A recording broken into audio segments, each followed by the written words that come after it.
உறுப்பினரின் கவனத்திற்கு தற்போது அரசினர் தனி தீர்மானங்கள் முன்மொழியப்பட உள்ளன. அரசினர் தனி தீர்மானங்கள் முன்மொழியப்பட்டு வாக்கெடுப்பு முடிந்த பின்னர் 2026-2027 ஆண்டுக்கான திருத்திய நிதிநிலை அறிக்கை மற்றும் 2026-2027 ஆண்டுக்கான வேளாண்மை திருத்திய நிதிநிலை அறிக்கை ஆகியவற்றின் மீதான பொது விவாதம் தொடரும். அரசினர் தனி தீர்மானங்கள் மாண்புமிகு மருத்துவ கல்வி மற்றும் குடும்ப நலத்துறை அமைச்சர் அவர்கள்.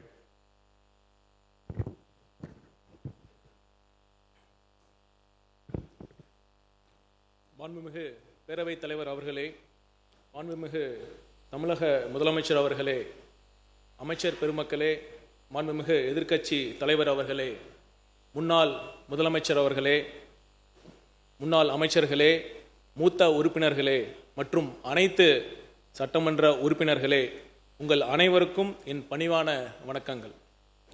இந்த பேரவையில் இன்று விவாதிக்கப்படும் பொருள் ஒரு தேர்வு முறையை பற்றியது மட்டுமல்ல.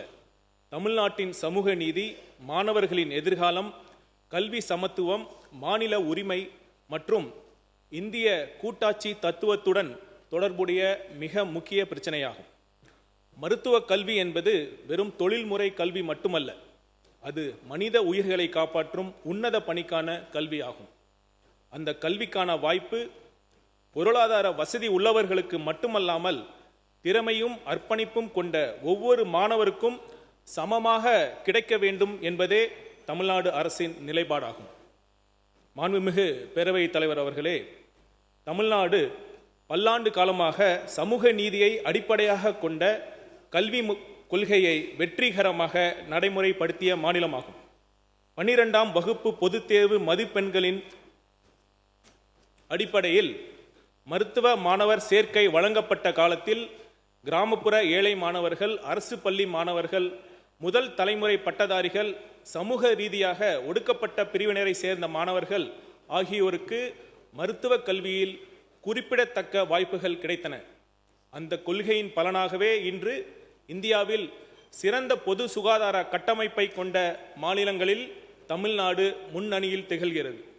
தாய் மற்றும் குழந்தை நலம், தடுப்பூசி திட்டங்கள், அவசர மருத்துவ சேவை, உறுப்பு மாற்று அறுவை சிகிச்சை போன்ற பல துறைகளில் தமிழ்நாடு தொடர்ந்து முன்னுதாரணமாக விளங்குகிறது. இந்த வெற்றிக்கு அடித்தளம் சமூக நீதி, சம வாய்ப்பு, மாணவர்களின் 12 வருட பள்ளி கல்வியை மதிக்கும் சேர்க்கை முறை ஆகிய அனைத்தும் தான்.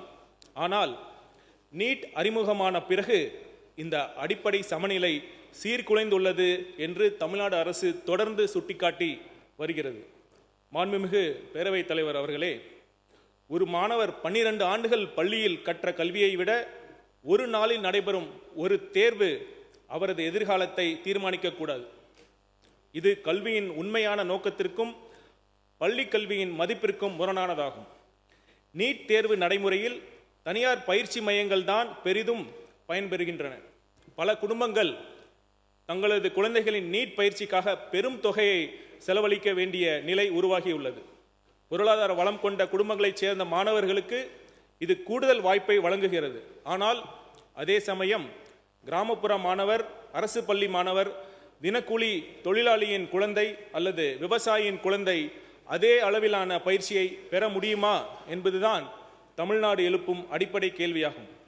மாண்புமிகு பேரவைத் தலைவர் அவர்களே, தமிழ்நாடு அரசு மேற்கொண்ட விரிவான ஆய்வுகளும் மருத்துவ மாணவர் சேர்க்கையில் கிடைத்த நேரடி அனுபவமும் தெளிவாக காட்டுவது என்னவென்றால், நீட் தேர்வு சமூக மற்றும் பொருளாதார ஏற்றத்தாழ்வுகளை குறைப்பதற்கு பதிலாக அவற்றை மேலும் அதிகரித்துள்ளது. இந்த அரசு எந்த மாணவரின் கனவையும் பறிக்க விரும்பவில்லை. மாறாக திறமையுள்ள ஒவ்வொரு மாணவரின் கனவும் அவர்களின் குடும்ப பொருளாதார பின்னணி காரணமாக தடைபடக்கூடாது என்பதற்காகவே போராடுகிறது. மாண்புமிகு பேரவைத் தலைவர் அவர்களே, மருத்துவர்கள் நகரங்களில் மட்டும்தான் தேவை என்பதில்லை. கிராமங்களிலும் மலைப்பகுதிகளிலும் தொலைதூர பகுதிகளிலும் தேவைப்படுகிறார்கள். கிராமப்புறத்தை சேர்ந்த மாணவர்கள் மருத்துவ கல்வி பெற்று மீண்டும் தங்கள் சமூகத்திற்கே சேவை செய்வதுதான் தமிழ்நாட்டின் சுகாதார அமைப்பின் வலிமையாக இருந்துள்ளது. அந்த சங்கிலி பலவீனமடையக்கூடாது என்பதே இந்த அரசின் கவலையாகும். மாண்புமிகு பேரவைத் தலைவர் அவர்களே, இந்த நீட் பிரச்சினை கல்வியுடன் மட்டுமல்ல, கூட்டாட்சியுடனும் தொடர்புடையது. நம் இந்திய அரசியலமைப்பு சட்டம் மாநிலங்களுக்கு அவர்களின் தேவைகளுக்கு ஏற்ப கல்விக் கொள்கைகளை வடிவமைக்கும் பொறுப்பையும் உரிமையையும் வழங்கியுள்ளது. தமிழ்நாட்டின் வரலாறு, சமூக அமைப்பு, கல்வி முன்னேற்றம் மற்றும் மருத்துவ தேவைகள் ஆகியவை நாட்டின் பல பகுதிகளில் இருந்து மாறுபட்டவை. எனவே ஒரே மாதிரியான கொள்கை எல்லா மாநிலங்களுக்கும் சமமான விளைவுகளை ஏற்படுத்தும் என்று கருத முடியாது. தமிழ்நாடு ஒன்றிய தரநிலைக்கு எதிரானது அல்ல. தமிழ்நாடு வெளிப்படைத்தன்மைக்கு எதிரானது அல்ல. தமிழ்நாடு திறமைக்கு எதிரானது அல்ல.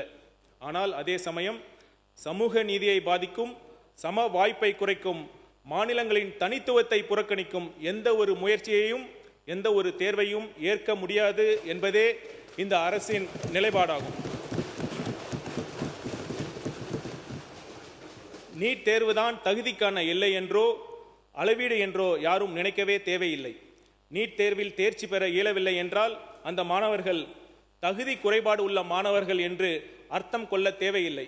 ஆனால் நீட் தேர்வில் தேர்ச்சி பெறாமல் போனால் அதை ஒரு குறைபாடாக கருதி மிகுந்த மன உளைச்சலுடன் ஆளாகும் சூழலும் நிலவுகிறது. சிலர் தங்களது உயிரை மாய்த்து கொண்ட துயர சம்பவங்கள் கூட தமிழகத்தில் நிகழ்ந்துள்ளன. மாண்புமிகு பேரவைத் தலைவர் அவர்களே, இந்த சட்டமன்றம் ஏற்கனவே பலமுறை நீட் விலக்கு கோரி தீர்மானங்களை நிறைவேற்றியுள்ளது. மருத்துவ மாணவர் சேர்க்கை தொடர்பாக மாநிலத்திற்கு விலக்கு வழங்க சட்ட முன்வடிவையும் நிறைவேற்றி அனுப்பியுள்ளது. அவை அனைத்தும் தமிழ்நாட்டு மக்களின் ஜனநாயக விருப்பத்தை பிரதிபலிப்பவை. இந்த பேரவையின் ஒருமித்த குரலை ஒன்றிய அரசு மதிக்க வேண்டும். மாநிலங்களின் உரிமையை மதிப்பதே கூட்டாட்சியின் அடிப்படை. தமிழ்நாட்டின் சமூக நீதி மரபையும் கல்வி முன்னேற்றத்தையும் மருத்துவ சேவை மாதிரியையும் பாதுகாக்க வேண்டியது காலத்தின் கட்டாயமாகும்.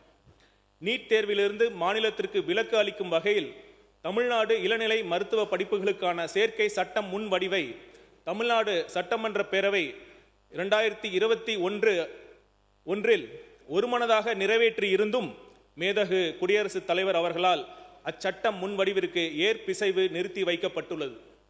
மாண்புமிகு பேரவைத் தலைவர் அவர்களே, 2026 மே 3 அன்று நடைபெற்ற நீட் தேர்வானது கேள்வித்தாள் கசிந்த குற்றச்சாட்டுகளுக்கு பிறகு ரத்து செய்யப்பட்டது. பின்னர் 2026 ஜூன் 21 அன்று மறுதேர்வு நடத்தப்பட்டது. கேள்வித்தாள் முன்கூட்டியே வெளியானதால் தேர்வின் நேர்மை மற்றும் நம்பிக்கை தன்மையை குறித்து நாடு முழுதும் கேள்விகள் எழுந்தன. அதனை தொடர்ந்த போராட்டத்தின் விளைவாக ஒன்றிய கல்வி அமைச்சர் தன் பதவியை ராஜினாமா செய்ததுடன் தேர்வு அமைப்பை முழுமையாக சீர்திருத்துவதற்கு புதிய பணிக்குழு ஒன்றும் ஒன்றிய அரசால் அமைக்கப்பட்டது. மேலும் மாண்புமிகு தமிழ்நாடு முதலமைச்சர் அவர்கள் நிதி ஆயோக்கின் 11வது ஆளுநர் குழு கூட்டத்தில் நீட் தேர்வு கிராமப்புற மற்றும் சமூக பொருளாதாரத்தில் பின்தங்கிய குடும்பங்களைச் சேர்ந்த மாணவர்களை பாதித்துள்ளதை சுட்டிக்காட்டி அத்தேர்வுக்கு தமிழ்நாடு எதிர்ப்பு தெரிவிப்பதையும் 12ஆம் வகுப்பு மதிப்பெண்களின் அடிப்படையில் MBBS, BDS மற்றும் ஆயுஷ் படிப்புகளில் மாநில ஒதுக்கீட்டு இடங்கள் அனைத்தையும் நிரப்ப தமிழ்நாட்டிற்கு அனுமதி வழங்க வேண்டும் என்பதையும் ஒன்றிய அரசிடம் வலியுறுத்தி உள்ளார்கள். இவை அனைத்தையும் கருத்தில் கொண்டு சமூக நீதி மற்றும் சம வாய்ப்பை உறுதி செய்யும் வகையில் தேசிய மருத்துவ ஆணைய சட்டம் 2019, இந்திய மருத்துவ முறைகளுக்கான தேசிய ஆணைய சட்டம் 2020, ஹோமியோபதிக்கான தேசிய ஆணைய சட்டம் 2020 மற்றும் தொடர்புடைய பிற மைய சட்டங்களில் தேவையான திருத்தங்களை மேற்கொண்டு நீட் நுழைவு தேர்வு முறையை ரத்து செய்து 12ஆம் வகுப்பு பொது தேர்வு மதிப்பெண்களின் அடிப்படையில் மாநில அரசே மருத்துவ மாணவ சேர்க்கையை நடத்தி கொள்ள வழிவகை செய்ய வேண்டும். நீட் பிரச்சனைக்கு நிரந்தர தீர்வு கல்வி என்ற பொருண்மையை பொது பட்டியலில் இருந்து மானிய பட்டியலுக்கு மீண்டும் மாற்றுவதுதான். அவ்வாறு மாற்றம் செய்யப்படும் வரை இடைக்கால தீர்வாக ஒரு கருத்தை, ஒரு புதிய சிந்தனையை ஆட்சிக்கு வரும் முன்பே கல்வியாளர்கள் மற்றும் அரசியல் சாசன சட்ட வல்லுநர்களின் பரிசீலனைக்காக நம் மாண்புமிகு முதலமைச்சர் அவர்கள் முன்வைத்திருந்தார். கல்வி தொடர்பாக மாநிலங்கள் இயற்றும் சட்டங்களுக்கு முன்னுரிமை வழங்கும் வகையில் சிறப்பு பொதுப்பட்டியல் ஒன்றை கூடுதலாக உருவாக்கலாம் என்பதே அந்த கருத்து. ஒரு ஆக்கப்பூர்வமான மற்றும் ஆரோக்கியமான விவாதம் நடந்தால் நிச்சயம் வழி பிறக்கும் என்பதே நம் முதல்வரின் எண்ணம். மாண்புமிகு பேரவைத் தலைவர் அவர்களே, இன்று நாம் கொண்டு வரும் தீர்மானத்தின் மூலம் வைக்கப்படும் கோரிக்கை அரசியல் சார்ந்த கோரிக்கை அல்ல. இது தமிழ்நாட்டின் மாணவர்களின் எதிர்காலம் குறித்த கோரிக்கை. இது சமூக நீதி குறித்த கோரிக்கை. இது அரசியலமைப்பின் கூட்டாட்சி தத்துவத்தை பாதுகாக்கும் கோரிக்கை. இது ஒவ்வொரு திறமையான மாணவருக்கும் சமமான வாய்ப்பை வழங்க வேண்டும் என்ற மனிதநேய கோரிக்கை. இதனை அடிப்படையாக கொண்ட தீர்மானத்தை இப்பொழுது நான் முன்மொழிவதில் ஒரு மருத்துவராக, குறிப்பாக நீட் தேர்வு எழுதாமல் மாநில சேர்க்கை முறைப்படி மருத்துவ படிப்பில் சேர்ந்த மருத்துவர் என்ற முறையிலும், ஐஆர்எஸ் பணிக்கு முன் 5.5 ஆண்டுகள் ஒரு கிராமத்தில் அரசு ஆரம்ப சுகாதார நிலையத்தில் மருத்துவராக பணியாற்றவன் என்ற முறையிலும் மிகுந்த பெருமையும் மகிழ்ச்சியும் அடைகிறேன். இந்த தீர்மானத்தை ஒருமனதாக நிறைவேற்றி தர வேண்டும் என அனைத்து சட்டமன்ற உறுப்பினர்களையும் கேட்டுக்கொள்கிறேன்.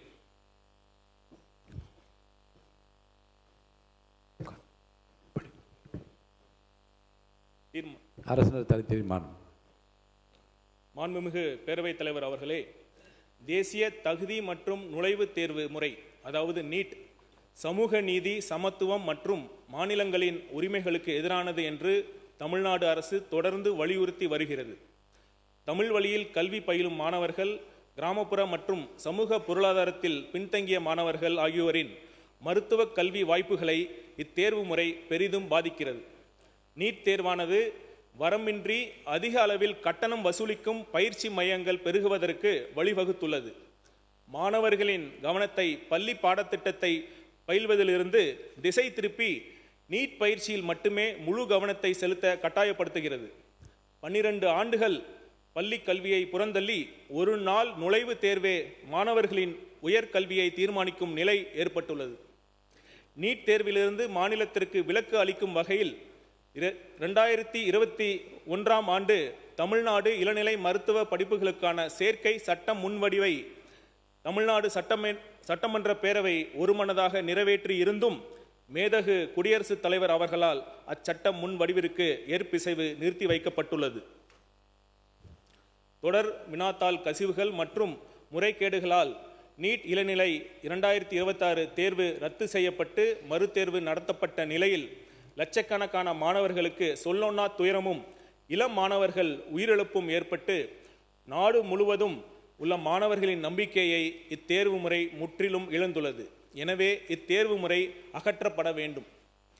நீட் தேர்வுகளில் தொடர்ந்து நிகழ்ந்து வரும் முறைகேடுகளை கருத்தில் கொண்டு நீட் நுழைவுத் தேர்வு முறையை ரத்து செய்யும் வகையில் 2019ஆம் ஆண்டு தேசிய மருத்துவ ஆவணச் சட்டம், 2020ஆம் ஆண்டு இந்திய மருத்துவ முறைகளுக்கான தேசிய ஆணையச் சட்டம், 2020ஆம் ஆண்டு ஹோமியோபதிக்கான தேசிய ஆணையச் சட்டம் மற்றும் தொடர்புடைய பிற மைய சட்டங்களில் தேவையான திருத்தங்களை ஒன்றிய அரசு மேற்கொள்ள வேண்டும் என்று தமிழ்நாடு சட்டமன்ற பேரவை ஒருமனதாக வலியுறுத்துகிறது. இதன் மூலம் மாணவர்கள் 12ஆம் வகுப்பு தேர்வில் பெறும் மதிப்பெண்களின் அடிப்படையில் மாநிலத்தில் மருத்துவ மாணவர் சேர்க்கையை மேற்கொள்ள இயலும் என்னும் தீர்மானத்தை மொழிகிறேன். பிளே ஸ்டோர் மற்றும் ஆப் ஸ்டோரில் இருந்து பாலிமர் செயலியை QR கோடு மூலம் பதிவிறக்கம் செய்யுங்கள். செய்திகளை உடனுக்குடன் பெறுங்கள்.